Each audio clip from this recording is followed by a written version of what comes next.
Director Claus,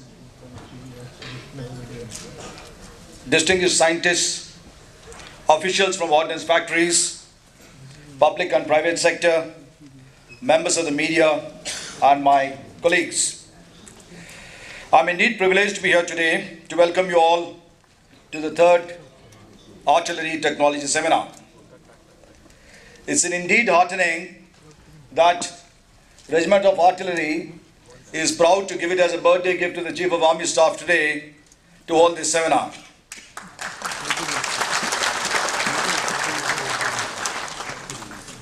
Thank you, sir.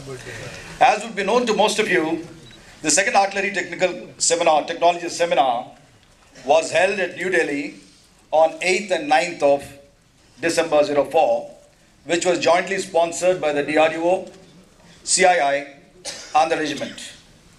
This time too, we are happy that the Confederation, along with the DRDO, duly supported by the Claus, have taken the initiative, and I'm sure we'll make the best of it. I personally feel that this is a most welcome initiative on their part, which would further cement the industry, the defense joint ventures. I acknowledge their participation with deep sense of appreciation. I am sanguine that the presence of eminent officials from Defense Ministry, scientists, developers, users and manufacturers from varied technology disciplines, including some veteran Army officials, will act as a catalyst for a very meaningful outcome to this seminar. There is no gainsaying that the professional dividends which will accrue from this consortium will be immense. I therefore wish to place on record my thanks to all the organizers and the attendees who are here to be part of the proceedings today. A word or two about the future battlefield. Undeniably, the art of warfare has undergone and would continue to undergo major transformation. Considering that the process is dynamic, futuristic battlefield milieu would certainly pose many a challenge to the men, material, and equipment. Yet another facet, adding new dimension to the wars of future, is that the war zones will not be confined to a specific theater or only to the border areas. In fact, the operational expanse will be so huge that will throw up new opportunities anywhere and any time. There will therefore be plethora of targets which would need to be acquired, observed, and dealt with well in real time and with all possible means in our inventory. It is in light of this that not only the tactical but also the strategic targets in depth would need to be degraded and destroyed by all available means. Besides, future battlefield will reasonably be transparent, technically and lethally dense, with increased reliance on non-lethal and non-conventional means. EW, cyber war, SF will be used extensively to achieve better transparency and carry out degradation. A few words on Artillery Vision 2027.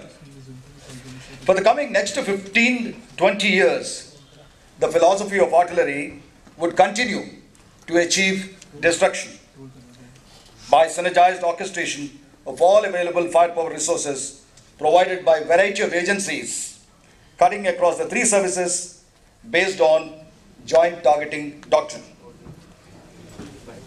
This would certainly include the very effective use of the fourth dimension. Reliance will be placed on use of seamless networking of acquisition means, passage of information, rapid management of heavy volume of data, automated fire control systems, and integration of all firepower platforms. In this context, we need to reduce the hierarchies which are there from the battery command post to the regimental command post, fire control and direction centers, and as also all our information networked artillery, fire control, and surveillance systems. The futuristic artillery platforms should be independent and autonomous firing entities capable of firing on their own, achieved by introducing automatic alignment, laying, and loading of ammunition. These platforms should have matching mobility in case of towed guns, adequate protection in case of the self-propelled guns, and portability by Hepters and aircrafts in case of light guns. Large operational frontages will dictate platforms capable of achieving longer ranges, which will help us in achieving concentrated firepower in preference to concentrated firepower units. Mark the difference between a firepower vis-a-vis the firepower units. However, there should be a balance between mobility and long range. The aim of all developments in the field of ammunition possibly could be, firstly, increase the lethality by increasing the content of high explosive and reduce the overall weight of the shell by having casing of better metal. Increased density of firepower on target will reduce correspondingly by introduction of precision guided munitions.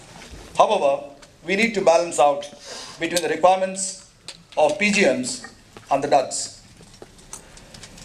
We also need to complement long range capability of artillery by introduction of wide variety of ammunition capable of generating varied effects, both lethal and non-lethal.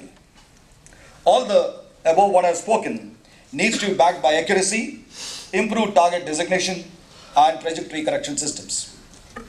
We should also not gloss over the important aspect of efficient ammunition management in the field, which becomes a very critical and crucial battle-winning factor rather than number of the tubes which are available.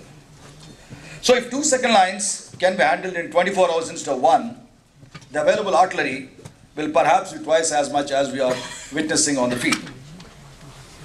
Few words on the modernization of Indian artillery.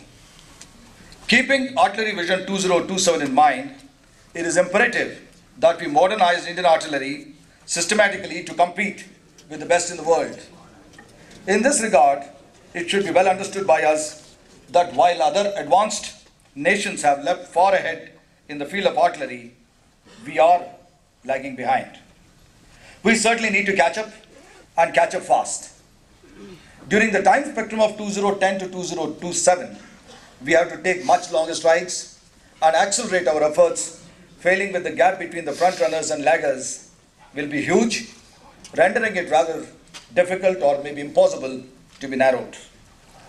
Ramifications of such slow progress should not be difficult for this august gathering to fathom.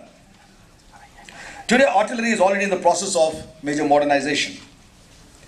Modern delivery systems and support systems like BrahMos missiles, Smerch long-range rocket systems, Pinaka rockets, UAVs, weapon locating radars, and LORAS have either been inducted or in the process of induction.